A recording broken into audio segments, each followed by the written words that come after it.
How many of you know what shaken baby syndrome is? Not a lot of people do know. It's more talked about if you're a new parent, because some states you have to watch a video before you can go home about shaken baby syndrome. But for teenagers babysitting or young parents, they don't know a lot about it. Some people have never heard of it. I never heard of it until I was told that I had it. And today's my 17th birthday. I was told when I was about 12 years old, and it was weird hearing that I had it, let alone not even knowing what it was. But it also explained why I wasn't learning the way everyone else was, why my emotions were kind of off. Like, I don't really get mad. And I always bragged about how I never broke a bone or anything, and then I was told both my femurs were sheared down the middle, 3 broken ribs, my arms were broken, I had a temple-to-temple skull fracture, the back of my skull was shattered, I had a subdermal hemorrhage and one in the back, and they were going to cut the skin and pull it down, drill a hole and drain the excess blood, but somehow it went away. I was really lucky for that. The hospital told my mom that I wouldn't be able to walk, talk, see, or hear. And growing up, I've done everything they said I couldn't do. I've always talked. I talk a little too much. I've done cross country, track, a lot of sports. I can hear, I can talk, I do all sorts of things that they said they couldn't do. Because there's about 1,300 cases in the U.S. every year, but those are the only ones that are reported. A lot of people don't report it, they're embarrassed, or they just don't know the symptoms of it. And out of those 1,300, 20% die, and 85% of the ones that survive deal with the lifelong consequences of it. Some suffer from memory loss,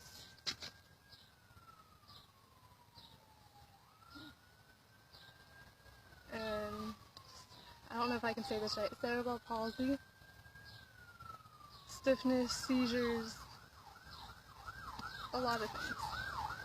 And one of the people I talked to is Henry, and they did this. His adopted son is now 18. He's a shaken baby syndrome survivor, and he is blind and wheelchair bound, but he's still really happy. But it's scary knowing that you could shake a child and in less than 10 seconds you could ruin their life of what they could have had. And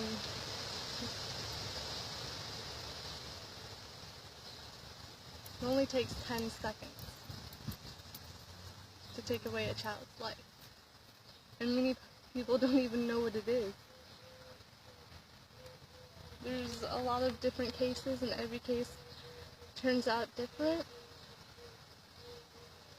And some survive and they're very well like me. You wouldn't expect me to have it.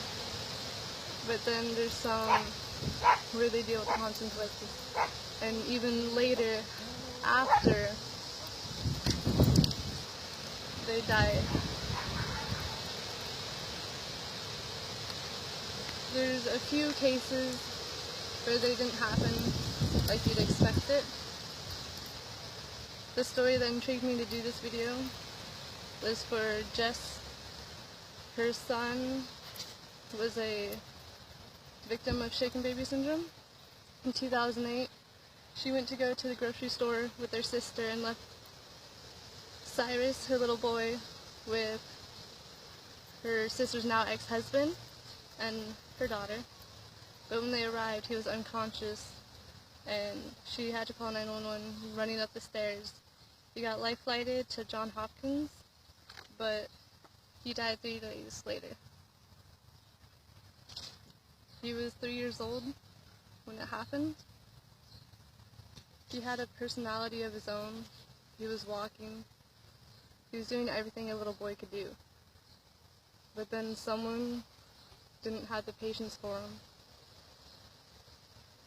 and he ended up passing away. Another case is from Bonnie Wilson. He was 5 weeks old, and he was in the hospital for 2 weeks. They were told he was never gonna walk or talk or anything. But now he's doing everything. He's growing up. He's a little bit behind, but so is I. So anything can happen. If you see a child with the symptoms, you should report it, because the longer you wait, the more damage can be done. Some of the symptoms include vomiting, not eating or swallowing correctly, seizures, bruises, an ill-looking baby. There's a lot of symptoms. So if you notice that, it's best to take him to the doctor, even if it's not from shaken baby syndrome, but you can still stop the abuse or see what is wrong with the child and help that. This baby was slammed in a recliner at 6 weeks old and then hit at least 10 times in the head. He has learning disabilities and he's developmentally behind.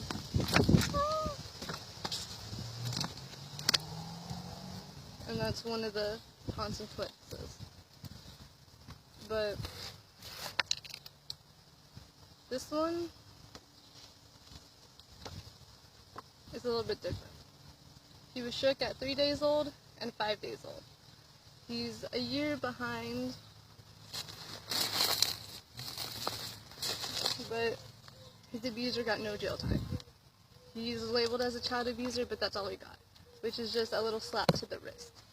There's cases where the abuser's no jail time. My abuser did 3 years and he's walking around doing whatever.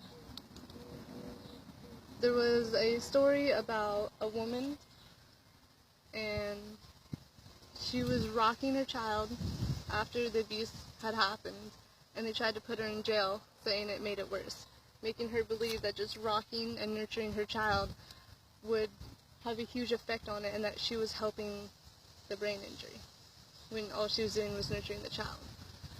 Some people are put away for it when they committed no crime, or they don't even get put away to jail for something that they did do.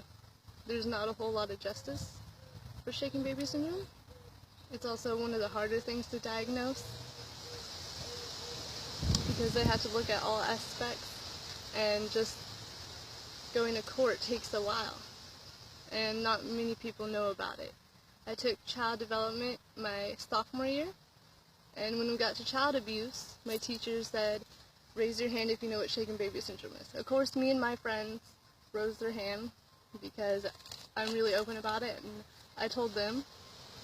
But like half the class didn't raise their hand because they didn't know what it was. But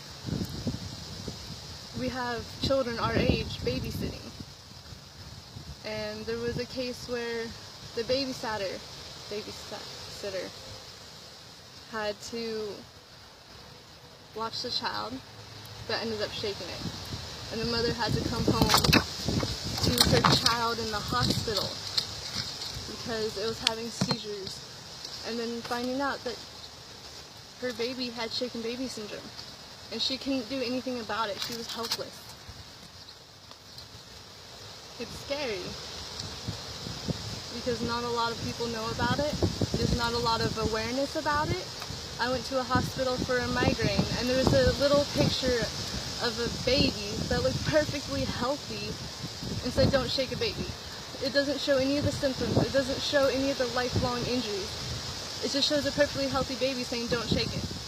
To me, that's not a whole lot of awareness. Yeah, it'll get awareness around that shaken baby syndrome is a thing, but no one's going to know about it. No one's going to go into research and search the symptoms, so when they do see a baby from it, they're not going to know what it is. They're just going to think, oh, it's just sick. Or, oh, it's just a colic baby. My mom took me to the doctor because I had a bruise on my ribs, and they said, oh no, it's fine. She just might have an iron deficiency. And then later to find out that I had all these broken bones. And I wasn't supposed to survive that night, but I did.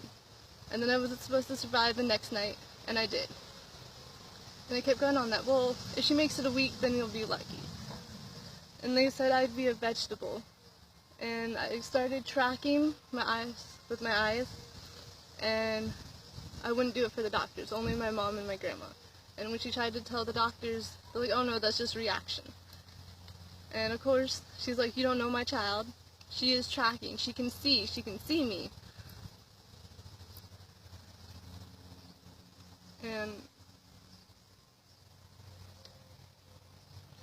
it's scary that you could come home to your child and never see them again because of 10 seconds.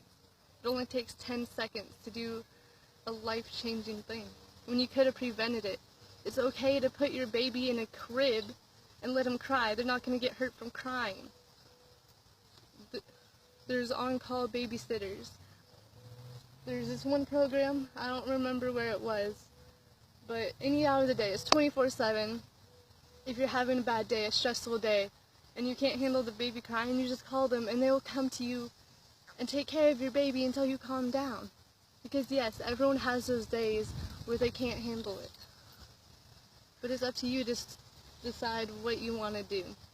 You can either set the baby down, or in the rare cases, shake it. I was slammed on an oak wood table, and that's how I got my skull fracture. And some of the things we're not sure, or that was my leg. Some of the things we're not sure about, and my abuser never admitted to it.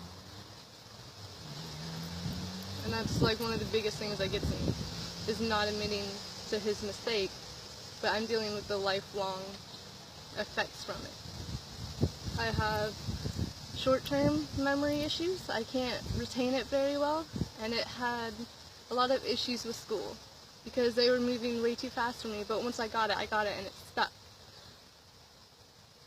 I don't really get mad. Like, I don't have an in-between of mad and furious. And there's little things that relate to shaken baby syndrome, and we're still learning new things. And we're trying to see if it's related. There's Facebook pages where it's related, but they can't have proof of it yet. There's just not a lot of shaken baby syndrome awareness. We don't even have a ribbon. We just had to use the general child abuse ribbon. And I think we deserve one of our own because it's young children and not everyone knows what it is. There's not enough awareness about it. But it only takes one person to save a life.